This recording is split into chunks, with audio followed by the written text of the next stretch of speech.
Kundi la pili la vichocheo ni kauli za baadhi ya wanasiasa ambazo ziligeuka na kuwa kauli mbiu za walikuwa wanafanya ghasia. Mfano wa kauli mbiu hizo ziko 12, lakini ziko nyingi ambazo baadhi ya washiriki katika ghasia walikiri kuzitumia ni zifuatazo: no reform no election, Oktoba tunatiki, Oktoba tunatoka, tumedhamiria uchaguzi hautofanyika, Samia must go, tunataka kuikomboa nchi yetu, hakuna uchaguzi chini ya serikali hii, tunahakikisha nchi haisimami mpaka serikali iondoke,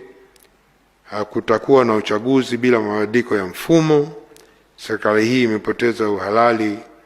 wa kuongoza nchi, ni lazima shinikizo la wananchi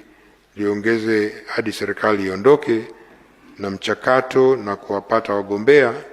umekuwa taratibu, wagombea sio halali, mchakato urudiwe. Hizo ni baadhi ya kauli.